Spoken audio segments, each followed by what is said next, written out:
Good day, viewers and listeners, and welcome to this special program where we will be highlighting some of the slew of measures instituted to ease the rising cost of living. I'm your host, Godfrey Brooms, and with me in studio is the Minister of Public Service, the Honorable Sonia Parag. Minister Parag, thank you for being here, and it's always a pleasure hearing your wisdom. Thank you so much for being on the show. And good morning, good afternoon to you. All right. Minister, we'll start with the recent announcement. Just yesterday, the senior minister in the office of the president with responsibility for finance, Dr. Ashley Singh, announced a 6.5 increase in the salaries for public sector employees retroactive to January 2023. How many public sector employees will benefit from this increase? All right, so before I even get to salary increases, let me just say that the mood of the country for the last week has been very solemn, and I think I can speak on behalf of the nation. I don't give myself that liberty at all. But on this particular occasion, I can say how bereaved we are as a nation for our five, no doubt, brave men in uniform who died in the helicopter crash just a few days ago. And I want to personally thank their families for letting us have their service, their selfless service, and their sacrifice for our country. I also want to extend my deepest condolences and, of course, on behalf of the government to them, and to know that we are here to support in any way that we can. And, we must never forget that they are national heroes. What, Minister? Thank So, you. on to your question. Yes. So, the senior minister of finance within the office of the president did yesterday make an announcement of salary increases. Now, that is not uncommon. Coming on to year end, year after year, the government makes an announcement for salary increases. At least the PPPC government has not been unwavering in their support for public servants, whether it be this particular government or previous governments, in relation to salary increases at the end of the year. And you are right, it is one in support of the rising cost of living, as well as the fact that we do value our public servants. The public servants, it's not just the traditional public service that will benefit from this, but you're talking about the disciplinary forces, you're talking about the teachers, so you're looking at in excess of 54,000 employees within the public sector that will benefit from this 6.5 salary increase. So to answer your question, it's a sizable number of persons that will be benefiting, and by extension their households. Yes, Minister, and of course we've been having increases for the past few years Yes. under this administration. On to the some of the measures that were instituted to some of the other measures rather to decrease the rising cost of living. Um, to increase and improve income and well-being of Guyanese, government introduced a plethora of measures to combat the rising cost of living. Can you describe the objectives of those measures? So I think when you look at salary increases, you can't look at it in isolation as to everything else that has been forthcoming from government. And I've said this before, it's not a favor from the government. It is an obligation to take care of the welfare of the people. And it is just that when you give salary increases, it is a specific category of persons, but it must not be looked at or considered in isolation of all the other measures. Now, from 2020, when the president assumed office, as well as the cabinet, that certain measures were taken to alleviate the burdens that were placed on the population by the previous administration. And we keep going back to this because it's necessary for us to keep reminding ourselves that when a salary increase was handed out, maybe 2015 to 2020, right? Or 2018, 2015 to 2018, you would have given a salary increase, but at the same time, there were so many taxes that were placed on about 200 items that it was giving with one hand, taking back with the other at the same time. Because if you had taxes that obviously caused an item to increase, then, and you give an increase in public service salary, there was no balance, correct? So there was no benefit really to the public servant when you place those taxes. So immediately when we got into office, we removed those taxes, right? And indirectly, you place money in the pockets of persons, of the population at large. Public servants being the beneficiaries of those as well. You also have to look at things like the housing program. We brought back the Because We Care cash grant, which this year, with the $35,000 increase plus the $5,000 for the uniform grant, increased that to $40,000. They had taken away that grant completely, right? You also had in 2021 we had 2020, let me go back to that. You had a one-off grant for public servants. Then in 2021, we had a 7% increase. Then in 2022, we had an 8% increase. But it was not just an increase. It was also targeting several different categories of persons within the public sector, such as the healthcare, those in the healthcare system, as well as the disciplinary forces. And you would have recalled that the president, when he made an announcement, it was an adjustment of the salaries across different categories of those in the armed forces, as well as, or the disciplinary forces, as well as nurses, doctors, etc. And this year, he would have also announced an adjustment to those graduate teachers who would have gained a lot more in terms of a salary, in terms of moving their salary to the maximum scale, the maximum of the scale, as well as an allowance was given. He also targeted those persons and those teachers in remote areas in which they would have benefited from a different package. And so we can't look at this in isolation. Now, I saw a press conference that came out sometime today from the APNU, the leader of the opposition, attacking the salary increase and making bold statements, inaccurate, but bold statements about all the disciplinary forces have to look forward to as a token of a one-off bonus, right? Now,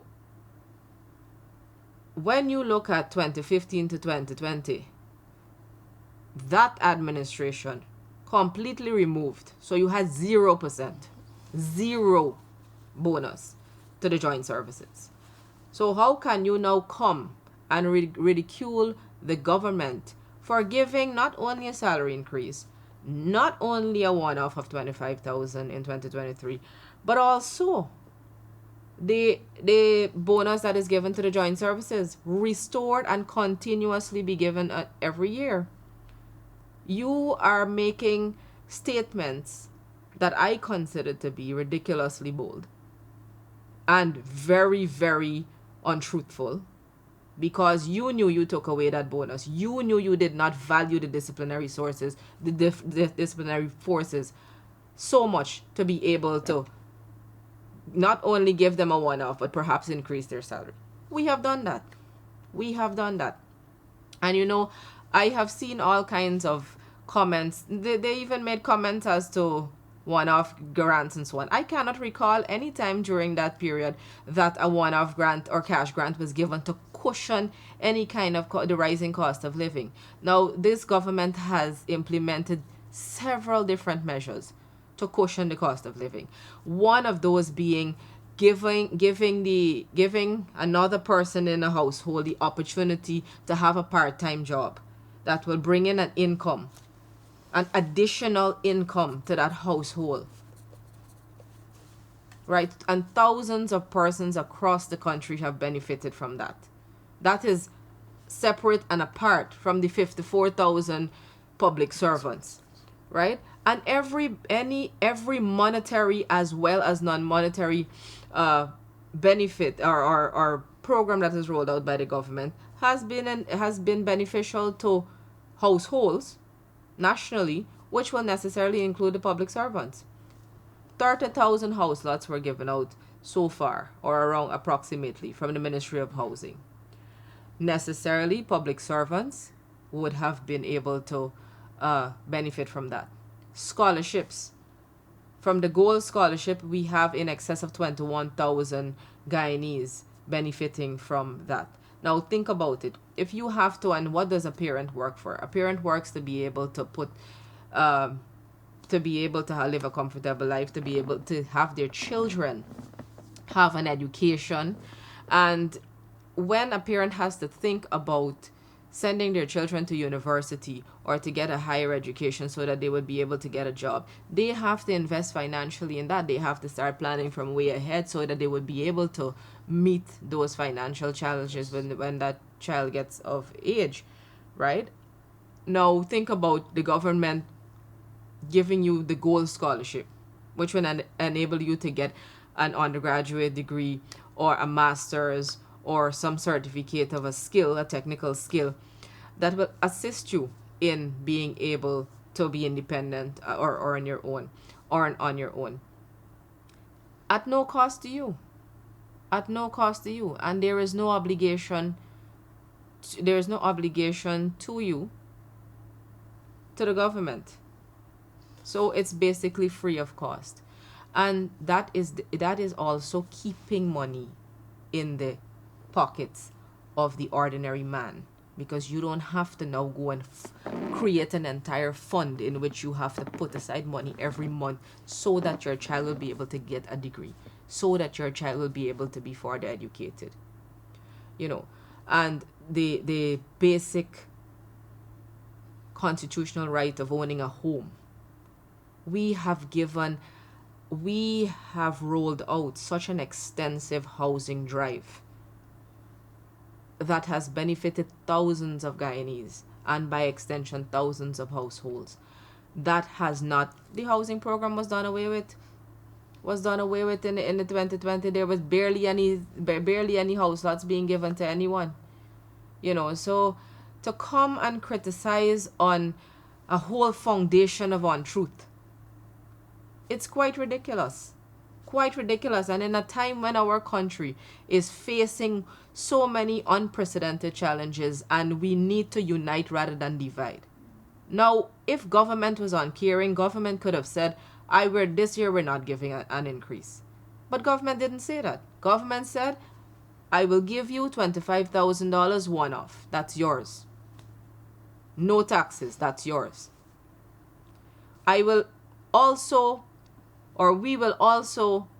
make an announcement of increase.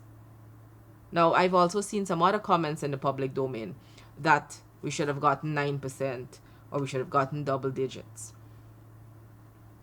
Now, you had 7%, you had 8%. Does it necessarily follow that you have to have 9%? Is that how this works?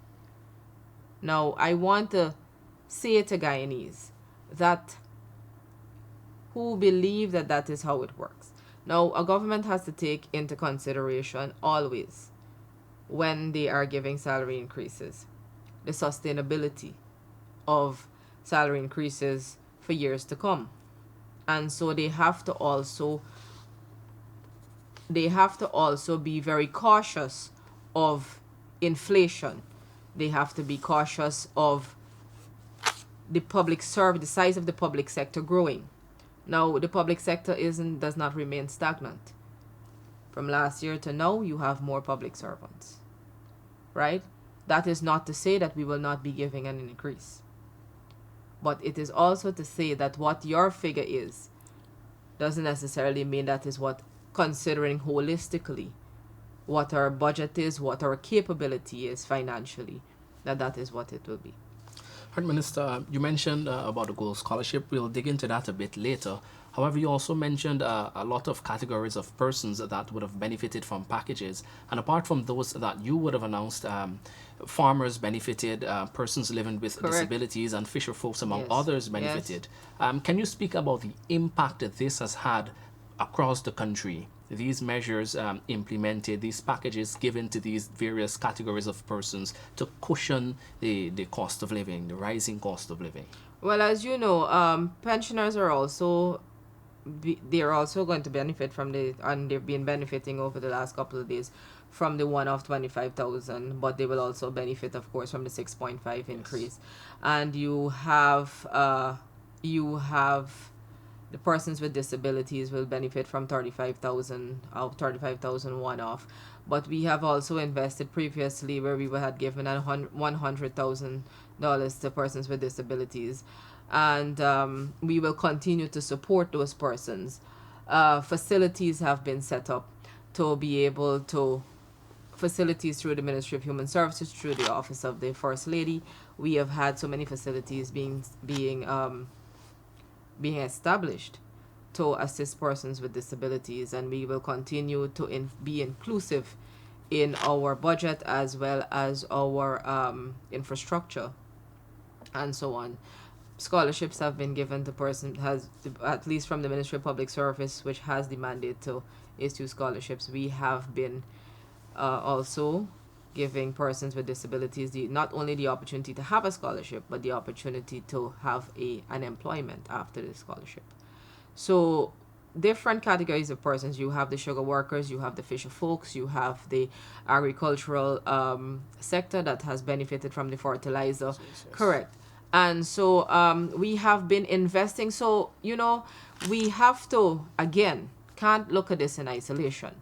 You have in excess of 54,000 persons who are, and it's going to impact 54,000 households, who we have to be able to say, well, look, we are going to increase you, and this increase has to be sustained until next year when we will give another increase. You also have to look at the fact that we have raised the threshold. So the threshold has been raised from 75,000 to 85,000 in 2023, and the minimum is not taxed, right? And different categories of persons. This is an across the board increase. We're not targeting sections of the public service and giving them 6.5 and giving some none. It's everyone that's benefiting from this. With the increase in the income tax threshold for public servants, how does this feed into the objective of your ministry to improve and modernize the public sector? Well, a salary increase is always an incentive for the public servants and the public sector and employees. I don't want to just refer to them as public servants. They are human beings. They're obviously, we value their service. And it helps in terms of them having a little bit more to look forward to as an incentive to further the public sector in terms of what we want to achieve, right? Because obviously, without the public servants, we can't have a functioning central government. We can't have a functioning public sector and be able to have all of our programs and policies be rolled out. So in terms of modernizing the public service, the salary increase benefits, again, as in an incentive to have public servants work in that environment or push a little bit more.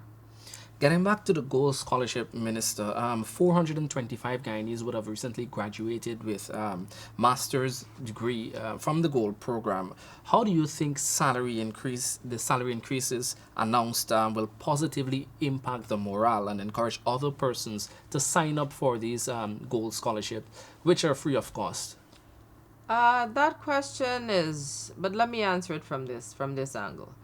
The Gold Scholarship is not a public sector scholarship or only designed for the public sector. The Gold Scholarship Program is a national development plan. So it is an initiative that is beneficial to Guyanese, whether you want to be able to work in the public sector, the private sector, you want to be self-employed, or you want to work elsewhere, or you just want to be able to have a skill. And it does not obligate you to the government of Guyana, unlike the specific scholarships that are given from the Ministry of Public Servants, and of course for the specific purpose of filling those skills gaps within the public service. So the Gold Scholarship, the graduates, it impacts them in the sense that government is paying for your education at no cost to you. and it is an obligation that we believe that we have, because we place a lot of emphasis, a lot of priority on education in this country. We place a lot of emphasis on the human resource, which is all of our people, right? And we want to be able to see our people develop just as fast as we want to see our economy develop, as we want to see our infrastructure develop, as we want to see our country at large develop. So it directly impacts them in the sense that, one, look, you're able to have an opportunity now that you did not have before. Two, you don't have to worry about where the money is coming from to pay for you, which is a huge burden off of people's shoulders. We know that when we go to University of Guyana, and if we don't have a scholarship or to any university, you have to take out money out of your pocket, or you have to take a loan. That is just hanging over your head when you leave, because every month something has to come out of your salary to pay for that, right? To pay back for that. And when the government is going to subsidize for all of that, and we want to be able to make University of Guyana free as well. So when the government is subsidizing for all of that, it keeps money in your pocket. But you don't look, people generally don't look at it like that, because they look at it as hard cash. I need hard cash going into my pocket. But all of these measures and these suite of measures that have been rolled out by government and put in place by government, it is really to alleviate the burdens that are on your shoulders. No public servants necessarily will be a part of all things that are nationally that is for the national benefit, or for national benefit, such as the one-off cash grants that we've had during COVID that will benefit all households. The Because We Care cash grants. So many public servants have children, and not just one child, but more than one children in all schools, and so they are, and I can tell you, they are thankful. They are so thankful when that money is rolled out to them. And I find it wholly ridiculous and appalling that a group of persons can come out and ridicule about things that they themselves made a deliberate act to remove from the people. You made a deliberate choice to remove the one-off bonus that is given, to the 2 weeks bonus that is given to the disciplinary services. You made a deliberate choice to remove cash grant from children. That is beneficial. And people saw the consequences of that. They realized that without this little bit of money, yes, it might not be a whole lot of money, but it did something for me. It did something for my child. And the disciplinary services, they look forward at the end of the year to those things. We restored those things. You can't come now and say this is pitiful, the government doesn't care for you, they're only giving you one 2 weeks bonus. You gave none. You took it away. So I find it quite appalling, and at a time like this, I find it ridiculous that you will use this for cheap political points to divide the people. Minister, coming back to the increase of the salary scale for graduate teachers, that translates into 4,000 of them benefiting cumulatively from $1 billion annually. Correct. What is the expected impact this will have in the economy? Well, we value our teachers. And I think I could speak for all of us when I say that, all of us meaning in cabinet, when I say that teachers have molded our children into adults. And we do recognize that they have had to put in so much effort, and especially when they were faced with challenges with COVID and so on, and would have had to bring children up to a level of where we had, we suffered learning loss, etc. And that's not unique to Guyana. Throughout the world we did. And we wanted to be able to make, to give teachers not only an incentive, but something that is on par with with the value of their teachings, with the value of their work, their efforts, etc. So I do think that it will have an impact. As a matter of fact, I've seen all of the positive I've seen a lot of positive comments from teachers when that package was announced. I saw that not only were they benefiting from an increase and an adjustment, but they were also benefiting from duty-free concessions if you are a head teacher, different categories, of course. And I've seen the allowance that has been risen for teachers, and that is another 500 million. That's an additional $500 million um, uh, to the 1 billion that has been given to the 4,000 in an increase. And you also have scholarships that the Ministry of Education has introduced. Well, they introduced it, I believe it's in 2022. They introduced a scholarship program that is geared fully towards teachers. You see the tremendous work that the Ministry of Education has been doing in terms of training our teachers. Any teacher who wants to be trained, you are going through the CPC, and then you can move on to graduate. And of course, the government is funding. So it's so much changes and so much positive changes have been made, and that. Do we want to stop here? No. We don't want to stop here. Do we think that it is enough? No, possibly not. But you know what? It will get better. It will get better because that is our objective. That is our objective. And it same goes for public servants. Is it where you want it to be? No. But but you know what? We could, as I said, we could have simply said, at this time we won't be giving a salary increase. But that's not us. We intend to give increases to our people. We intend to, but we also have to do it, of course, in a very structured way where we have to look at the number of public servants we have. We have to look at the public sector growing every year, and we have to be able to look at, and again, not everyone is in the same scale. Not everyone is at the same level. So.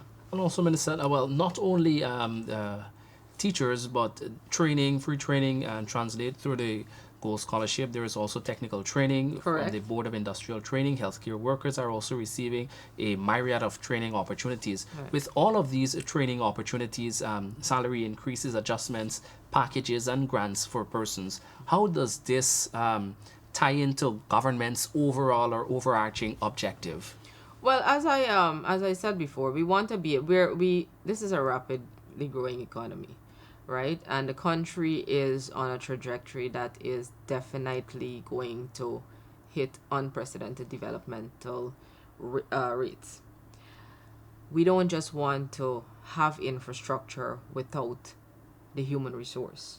We don't just want a state-of-the-art hospital without the relevant and requisite human resource. We don't just want the best at CXC without the necessary human resource. And it goes across the sectors. We're developing our agricultural sector because food security is one of our priorities.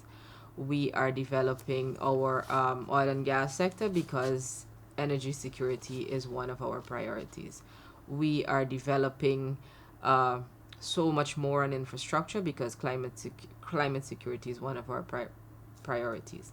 And so for us to be able to do that, we need to have the relevant persons. We need the relevant skill set, right? But in addition to that, we simply want to see our people develop educational. We want to see our people move, because these days you can have a degree and it doesn't mean that much. Maybe it means like a diploma.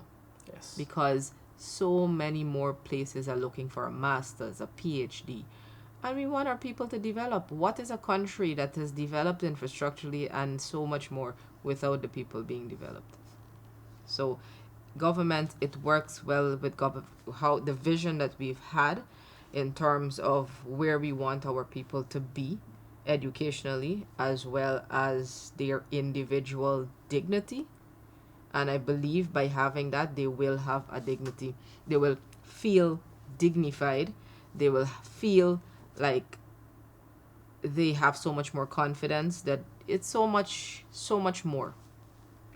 Thank you very much, Minister. Yes. And there you've had it from the Minister of Public Service, the Honorable Sonia Parag. Thank you for watching. I've been your host, Godfrey Brooms. Until next time. Thank you so much, Godfrey.